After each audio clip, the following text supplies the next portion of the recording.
Hello guys, welcome to Tripathi tutorial. आप सभी का स्वागत है मेरे चैनल में। तो गाइस, हम पढ़ रहे थे सी लैंग्वेज और सी लैंग्वेज की प्रोग्रामिंग में हमने काफ़ी कुछ कवर कर लिया था, मतलब बेसिक टर्म्स। और आज की जो क्लास है उसके अंदर हम क्या करेंगे, आज एक प्रोग्राम करेंगे जिसमें हम सारे डेटा टाइप्स को यूज़ करेंगे और उन डेटा टाइप्स के लिए हम क्या क्या फॉर्मेट स्पेसिफायर यूज़ करते हैं वो यूज़ करेंगे। मैंने पिछली क्लास में आपको डेटा टाइप और डेटा टाइप के जो स्पेसिफायर फॉर्मेट स्पेसिफायर थे वो सब आपको मैं पढ़ा चुका हूँ। अगर आपने मेरी वो वीडियो नहीं देखी है तो पहले आप वो वीडियो देख लीजिए ताकि आपको क्लियर हो जाए सब कुछ। ठीक है, तो चलिए स्टार्ट करते हैं। मैं एक बार ओवरव्यू दे देता हूँ। परसेंटेज डी का हम यूज़ करते हैं इंटीजर वैल्यू को स्टोर करने के लिए, और परसेंटेज एफ का यूज़ करते हैं हम फ्लोट के लिए। फ्लोट मतलब आप जानते ही हैं जो डेसिमल में होती है। परसेंटेज सी जब एक सिंगल कैरेक्टर होता है उसके लिए अगर हमें कोई काम करना है तो वहाँ पर हम परसेंटेज ए का यूज़ करते हैं। ठीक है, और परसेंटेज एस का यूज़ हम करते हैं जहाँ पर ग्रुप ऑफ कैरेक्टर, आप कह सकते हैं मैंने लिखा शुभम, तो ये क्या है, ग्रुप ऑफ कैरेक्टर है, मतलब एक वर्ड बन गया है। तो जहाँ पर ऐसे वर्ड्स आते हैं वहाँ पर हम परसेंटेज एस का यूज़ करते हैं। तो इन चारों फॉर्मेट स्पेसिफायर को कैसे यूज़ करना है, ठीक है, और जो भी इनकी डेटा टाइप है इंट, फ्लोट, सॉरी मैंने यहाँ इंट लिख दिया, ये फ्लोट है, फ्लोट और कैर, और ये ग्रुप ऑफ कैर, मतलब स्ट्रिंग भी कह सकते हैं आप इसे। ठीक है, तो इनको कैसे यूज़ करना है वो आज हम सीखने वाले हैं। तो चलिए स्टार्ट करते हैं आज की क्लास। सबसे पहले आज की क्लास स्टार्ट करने से पहले मैं आपको एक चीज़ और बता देता हूँ, स्कैनएफ का मतलब क्या होता है। जैसे कि आपने पढ़ा था कि जो प्रिंटएफ होता है वो क्या करता है, प्रिंटएफ हमारी जो चीज़ें होती हैं उनको प्रिंट करके दिखाता है स्क्रीन पर। इसी तरीके से जो ये हमारा स्कैनएफ होता है ये क्या करता है, रीड करता है। क्या करता है, रीड करता है। और रीड करने के साथ साथ ये चीज़ों को क्या करता है, मेमोरी एलोकेट करता है एड्रेसिंग की मदद से। ठीक है, तो एक छोटा सा प्रोग्राम लेते हैं जिससे आपको समझ में आएगा। ठीक है, अब तक हम क्या कर रहे थे, अब तक हम जो प्रोग्राम कर रहे थे उसमें हम सारी चीज़ें यहीं बता रहे थे, लेकिन अब जो हम एक छोटा सा भी प्रोग्राम करने वाले हैं यहाँ पर हम क्या करेंगे, स्कैनएफ का यूज़ करेंगे। स्कैनएफ क्या करता है, यूज़र से अगर हमें कोई वैल्यू लेनी पड़ती है तो वहाँ पर हम स्कैनएफ का यूज़ करते हैं। ठीक है, यूज़र से वैल्यू लेने के लिए सबसे पहले क्या करेंगे, include studio.h, include conio.h, void main,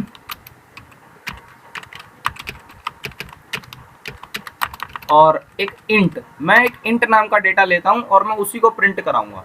जैसे मैंने तुमसे बोला कि सैलरी प्रिंट करानी है तो मैंने एक सेल नाम का वेरिएबल ले लिया, इसके अंदर मैं अपनी सैलरी डालूंगा। तो पिछली क्लास में क्या था, मैं सैलरी को यहीं पर डिफाइन करके प्रिंट स्टेटमेंट से करा देता था, लेकिन अब मैं क्या करूंगा, मैं स्क्रीन यूजर से ही पूछूंगा कि बताओ कितनी सैलरी लेनी है। ठीक है, उसके बाद प्रिंट कराऊंगा। ठीक है, तो चलिए देखते हैं। सबसे पहले तो मैं एक स्टेटमेंट डालूंगा प्रिंटएफ, एंटर द सैलरी, मतलब आप जो अपनी कंसोल पे दिखाना चाहते हैं कि वो क्या दिखा करके आपको बताए, आपसे पूछे, वो आप प्रिंटएफ में एक स्टेटमेंट लिख दीजिए, एंटर द सैलरी, कि अपनी सैलरी एंटर करो। अब ये जो सैलरी आपने एंटर कर मतलब लिख दिया, इसको रीड कौन करेगा, इसमें मतलब सैलरी एंटर करने के काम कौन करेगा, कौन करवाएगा, तो वो करवाएगा स्कैनएफ। तो आपको लिखना पड़ेगा स्कैनएफ। स्कैनएफ में कैसे, स्कैनएफ में हम क्या करते हैं, सबसे पहले डबल कोटेशन, %d इंटीजर है तो %d, फ्लोट है %f, कैरेक्टर है %c, ठीक है, और स्ट्रिंग है तो %s, %d, कॉमा। अब आपको क्या करना पड़ता है, एंड का यूज़ करना पड़ता है, और एंड के साथ आप उस वेरिएबल को लिखेंगे जिस वेरिएबल के अंदर आप काम करना चाह रहे हैं। तो ये एंड क्या करता है, ये एक एड्रेस प्रोवाइड करता है इसको। ठीक है, एड्रेस स्टोर करने के लिए यूज़ होता है ये। ठीक है, तो सैलरी को ये एक एड्रेस प्रोवाइड कर देगा। ठीक है, और स्कैनएफ का मतलब आपको पता है रीड के लिए यूज़ होता है। तो अगर आपको स्कैनएफ यूज़ करना है तो कैसे यूज़ करना है, डबल कोटेशन के अंदर %d, मतलब फॉर्मेट स्पेसिफायर जो भी है आपका, अगर आप इंटीजर यूज़ कर रहे हैं तो %d यूज़ करिए, आप फ्लोट यूज़ कर रहे हैं तो %f यूज़ करिए, उसके बाद कॉमा, एंड और वेरिएबल का नाम। ठीक है, कि आप बता दीजिए कि इस वेरिएबल के अंदर स्टोर कराना है इस चीज़ को। ठीक है, अब ये आपने करवा लिया। यहाँ पे आपकी स्क्रीन पे दिखेगा एंटर द सैलरी, जैसे ही वो आपसे सैलरी पूछेगा आप सैलरी बता दीजिए। अब आपने 2000 लिख दिया, तो वो जो आपने 2000 लिखा वो कहाँ स्टोर हुआ, वो इसके अंदर स्टोर हो गया, वो स्कैनएफ ने रीड किया और एंड जो सेल दे रखा है वो वेरिएबल के अंदर स्टोर उसने कर दिया। अब आप ये डेटा प्रिंट भी कराना चाहते हैं, क्योंकि जब तक आप प्रिंट नहीं कराएंगे तब तक पता नहीं चलेगा। तो प्रिंट कैसे करवाते हैं वेरिएबल को, मैंने बताया था %d, इंटीजर है तो %d, फ्लोट है तो %f, कॉमा। आपको मैंने बताया था ये पिछली क्लास में भी कि अगर वेरिएबल को प्रिंट कराना हो तो कैसे करवाते हैं, तो कॉमा और अब आप लिख दीजिए s, सेल। यहाँ पे कोई एंड नहीं, कोई कुछ नहीं, बस गेट ch स्क्रीन को रोकने के लिए। अब रन करा लीजिए। कहता है एंटर द सैलरी। ऊपर वाली चीज़ें आ रही हैं गाइस, क्योंकि एक्चुअली मैंने CLR SCR नहीं लगाया है, तो मैंने बोला 2000 या ये 200। तो आप देख सकते हैं 200 आपके सामने प्रिंट होकर के आ चुका है। ठीक है, चलिए अब मैं इस CLR SCR लगा करके भी आपको पुराना कंटेंट हटा के भी एक बार दिखा देता हूँ।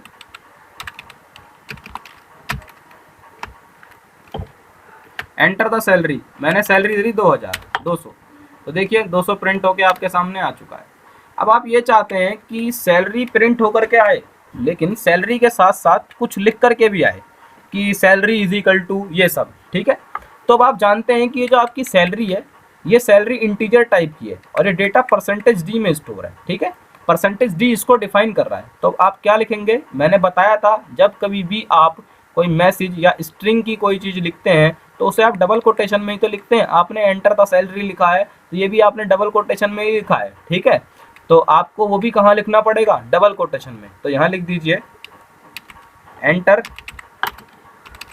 द सैलरी, लिख दिया।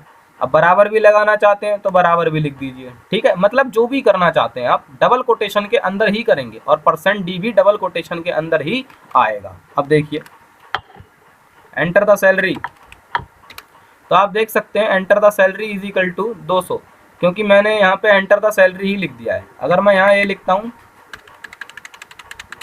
सैलरी इज इक्वल टू, तो अब आएगा सैलरी इज इक्वल टू। तो आप देख सकते हैं कैसे आ चुका है ये। ठीक है, तो आई होप आपको स्कैनएफ का यूज़ समझ में आया होगा। एक बार और सुन लीजिए, स्कैनएफ क्या करता है, चीज़ों को रीड करता है, रीड करने के बाद एंड की मदद से वो उन्हें एक एड्रेस प्रोवाइड करता है। ठीक है, तो स्कैनएफ का यूज़ आपको कुछ नहीं करना है। यूज़र से जब हम वैल्यू लेते हैं और उनसे पूछते हैं तो वहाँ पे हमें स्कैनएफ का यूज़ करना पड़ता है। प्रिंट क्या करता है, आपको एक स्टेटमेंट दिखाता है कि आप क्या उससे पूछना चाह रहे हैं, क्या करवाना चाह रहे हैं, और स्कैनएफ के अंदर वो ओरिजिनल वर्क होता है। इंट है तो %d लगाइए। बस आपको देखिए प्रिंट और इसमें क्या फ़र्क है, कोई फ़र्क नहीं है, जैसा लिखा है वैसा है। यहाँ भी %d चल रहा है। ठीक है, और यहाँ पे बस एक क्या है कि एंड और वेरिएबल का नाम। ठीक है, चलिए अब हम जो प्रोग्राम करने वाले हैं वो करेंगे आज। तो गाइज हमारा जो आज का प्रोग्राम है वो हम प्रोग्राम जो करने वाले हैं वो करने वाले हैं कि एक स्टूडेंट है, उस स्टूडेंट का हम रोल नंबर, उसकी % और उसका नाम और उसका ग्रेड प्रिंट कराएंगे अपनी स्क्रीन पर। तो चलिए आज का काम हम करते हैं। इससे क्या होगा, हमारे सारे डेटा टाइप भी क्लियर हो जाएंगे और फॉर्मेट स्पेसिफायर सबका हम क्लियर कर लेंगे आज। ठीक है, तो चलिए देखते हैं। सबसे पहले CLR SCR लिख दीजिए ताकि पुराना कोई कंटेंट हो तो वो हट जाए। अब सबसे पहले हम क्या करते हैं, डेटा टाइप डिफाइन करते हैं इंट। सबसे पहले रोल नंबर लिखूंगा मैं, तो रोल _नंबर, या एक साथ ही लिख देता हूँ रोल नंबर। रोल नंबर के बाद मुझे क्या डिफाइन करना है, नेम। तो नेम जो मैं डिफाइन करूँगा वो कैर है, मैंने बताया था कैर टाइप का डेटा टाइप यूज़ करते हैं। तो नेम के लिए NAME नेम मैंने एक वेरिएबल ले लिया।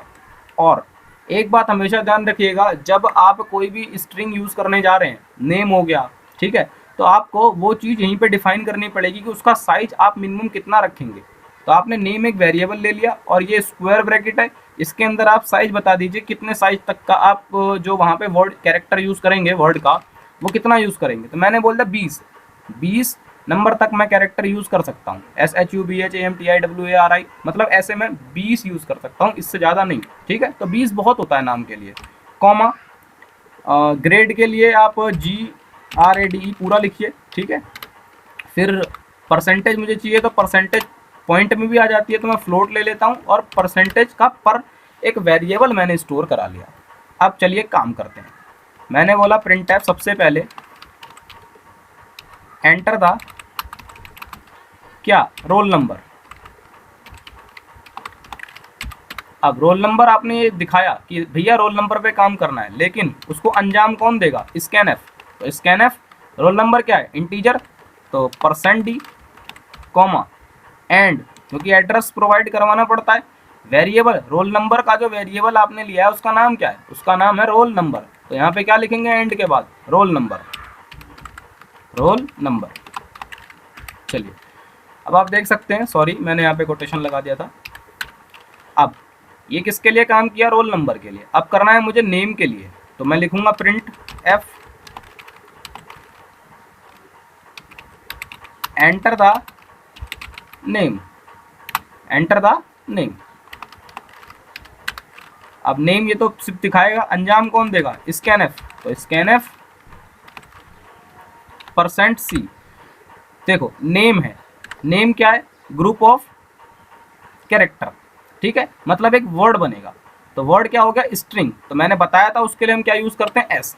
एक बात हमेशा ध्यान रखिएगा गाइस, जब कभी भी आप कैरेक्टर या स्ट्रिंग का यूज करते हैं तो वहाँ पे जो हमारी मेमोरी होती है वो एक ऑटोमेटिकली बफर क्रिएट कर देती है, जिससे हमारे आउटपुट में जो हम चाहते हैं वो नहीं आता है, ठीक है, उल्टे सीधे आउटपुट आते हैं। तो इसीलिए जब आप स्कैनएफ यूज करते हैं और डबल कोटेशन लगाते हैं, %s से पहले एक कॉमा सॉरी स्पेस दे दीजिए, ताकि जो भी आपका बफर क्रिएट हो वो इसके अंदर चला जाए, ठीक है, और आपके प्रोग्राम पे कोई फर्क ना पड़े, ठीक है।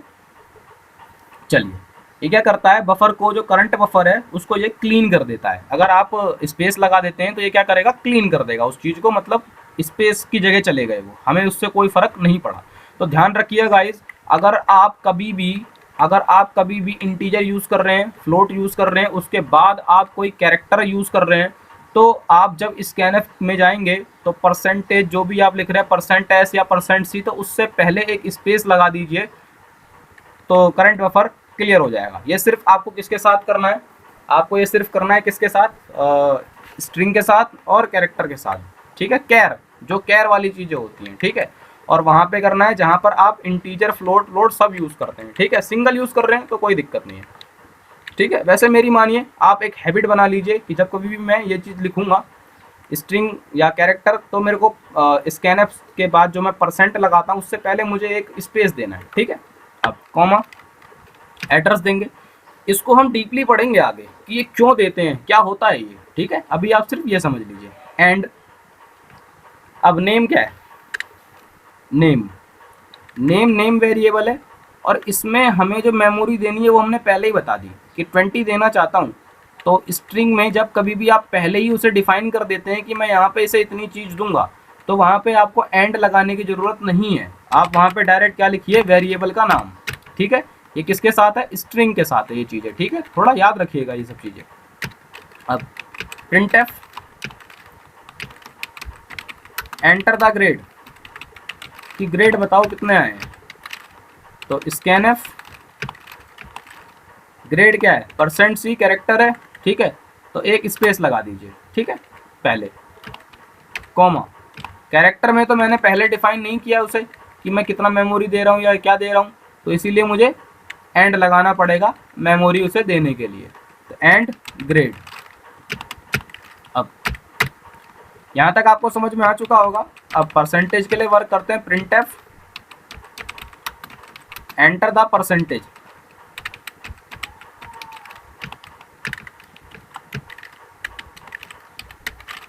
और स्कैनएफ कर लीजिए %f, क्योंकि फ्लोट के लिए क्या यूज करते हैं हम? %f। एंड फ्लोट में क्या है? पर। अब यहाँ तक क्या हो गया कि आपकी चीज़ें जो थी उनको प्रिंट एक स्टेटमेंट है जो आपको बताएगा कि क्या करना है, और जो आपने किया अंजाम वो स्टोर हो गया रोल नंबर के अंदर, ठीक है। फिर आपने यहाँ पे एंटर द नेम हो गया नेम वेरिएबल के अंदर स्टोर स्कैनएफ की मदद से। एंटर द ग्रेड जो है वो ग्रेड वेरिएबल के अंदर स्टोर हो गया। एंटर द % वो % वेरिएबल के अंदर स्टोर हो गया। अभी तो स्टोर ही तो हुआ है, अब आपको क्या कराना है? इन्हें प्रिंट कराना है। तो पहले प्रिंट कराइए प्रिंटएफ %d, मैंने बताया था आपको %d, ठीक है। और आप हम लिखना भी चाहते हैं कि ये क्या है, तो ये क्या है? पहला क्या है? रोल नंबर है, तो लिखिए student roll number equal to, ठीक है, कॉमा अब वेरिएबल का नाम लिखते हैं यहाँ पे, तो वेरिएबल कौन है, रोल नंबर ही तो है, रोल नंबर। फिर अब हाँ, अच्छा एक बात बताओ, क्या आप चाहते हो कि सारी चीज़ें एक ही लाइन में आए? नहीं, आप चाहते हो रोल नंबर एक लाइन में आए, फिर और सारी चीज़ें दूसरी लाइन में आए। तो अब आप यहाँ क्या करिए, %d के बाद यूज़ कर दीजिए n/n। मैंने बताया था ये क्या करता है, लाइन को ब्रेक कर देता है। printf स्टूडेंट रोल नंबर के बाद क्या, नेम इक्वल टू %। अब नेम किस में, s में, ठीक है। और %s यूज़ करके फिर /n यूज़ करिए लाइन को ब्रेक करने के लिए, कॉमा लिखिए नेम। रोल नंबर हो गया, नेम हो गया। अब grade, printf grade equal to %c, ठीक है, /n लाइन को ब्रेक करने के लिए, comma grade GRADE।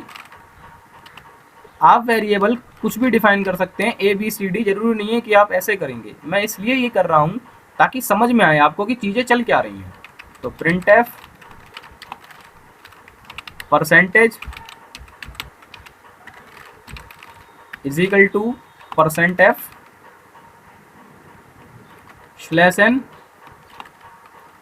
Comma PER, क्योंकि इसमें स्टोर है। गेट ch स्क्रीन को रोकने के लिए, और टर्मिनेटर करली ब्रेसेस बंद कर दीजिए। Alt F9 से कंपाइल करवाते हैं तो कहता है 2 एरर हैं। पहले एरर ही देख लेते हैं। एरर में उसने पहला एरर क्या दिया है, उसने बोला है कि अनटर्मिनेटिंग स्ट्रिंग और कैरेक्टर कांस्टेंट, ठीक है। चलिए देखते हैं और समझते हैं। अच्छा, मैंने यहाँ पे क्या किया है, मैंने ग्रेड के बाद डबल कोटेशन लगा दिया है, जबकि वेरिएबल के बाद डबल कोटेशन नहीं लगाया जाता है, ठीक है। Alt F9, अब सक्सेस हो गया आपका प्रोग्राम। चलिए रन कराते हैं, कंट्रोल F9। कहता है एंटर द रोल नंबर, मैंने बोला 101। कहता है एंटर द नेम, मैंने बोला शुभम। कहता है एंटर द ग्रेड, मैंने बोला A। फिर कहता है %, मैंने बोला 90.8। आप देख सकते हैं आपके सामने एंटर क्या कहते हैं, student roll number is equal to 101, student name is equal to Shubham, grade A, और % 90.80003 आ चुका है। तो अब आप चाहते हैं कि यार एंटर द %, जो भी मेरी चीज़ें थी इनके बाद अगर एक लाइन और ब्रेक हो जाती फिर आउटपुट आता तो ज़्यादा अच्छा लगता। और जो % मैंने 90.8 डाली है वो 90.80003 क्यों आ रही है, ठीक है। तो ये दो चीज़ों में थोड़ा सा काम करते हैं। सबसे पहले आइए % ठीक करते हैं। तो जब कभी भी आप % में कम वैल्यूज़ को प्रिंट कराना चाहते हैं तो वहाँ पे आप यूज़ करिए .2f। f यूज़ मत करिए, %.2f। इससे क्या होगा, वो सिर्फ 2 वैल्यू देगा पॉइंट के बाद की, ठीक है। %.2f समझ गए होंगे आप। वहाँ % यूज़ मत करिए, प्रिंट वाली जगह पर क्या यूज़ करिए, .2f, ठीक है। अब जैसे ही उसने हमसे ये पूछा था लास्ट में कि एंटर द %, उसके बाद उसने सारी चीज़ें हमें प्रिंट करके दे दी, लेकिन हम चाहते हैं कि उससे पहले एक लाइन ब्रेक हो जाए, ठीक है। तो यही तो है वो चीज़, इससे पहले हम चाहते हैं एक लाइन ब्रेक हो जाए। तो लाइन ब्रेक के लिए या तो यहाँ पे लिख दीजिए printf डबल कोटेशन, एक लाइन ब्रेक कर दो, ठीक है। या तो ऐसे कर दीजिए, या ये जो %f था इसके बाद एक स्लैश लाइन लगा दो, /n। इससे क्या होगा कि जब ये ख़त्म होगा तो एक ऑटोमेटिकली लाइन बन जाएगी। या फिर ये जो स्टूडेंट है इससे पहले एक /n लगा दोगे तो पहले लाइन ब्रेक होगी, बाद में ये वाली चीज़ आएगी। तो जैसे आपको ठीक लगे वैसे आप करिए, आप तीनों से करके देखिएगा, ठीक है। चलिए enter the roll number 101, Shubham, A, % 90.89। आप देख सकते हैं अब आपके सामने मैंने 90.89 लिखा, वो भी आया, लाइन भी ब्रेक हुई और सारी चीज़ें कितनी अच्छे से आ रही हैं।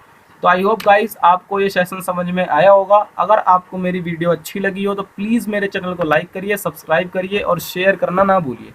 ये जो आज की मैंने आपको जो ये प्रोग्राम करवाया है, प्लीज़ इस प्रोग्राम को कम से कम 2 बार अपने आप करके देखिए। और डेटा टाइप, फॉर्मेट स्पेसिफायर क्या होता है, कैसे यूज़ करते हैं, और जो मैंने आपको बताया था कैरेक्टर और स्ट्रिंग में जब भी हम स्कैनफ करते हैं तो उससे पहले स्पेस लेना चाहिए, क्योंकि हमारा बफर क्रिएट हो जाता है, वो स्पेस जो है बफर को क्लीन करने में वर्क करता है। ठीक है, तो ये सब चीज़ें जब आप प्रैक्टिस करेंगे तभी आपको आएगा। कोड जितना प्रैक्टिस करेंगे उतना आपका अच्छा होगा। ठीक है, प्लीज़ मेरे चैनल को लाइक करिए, सब्सक्राइब करिए और शेयर करना ना भूलिए। Thank you so much.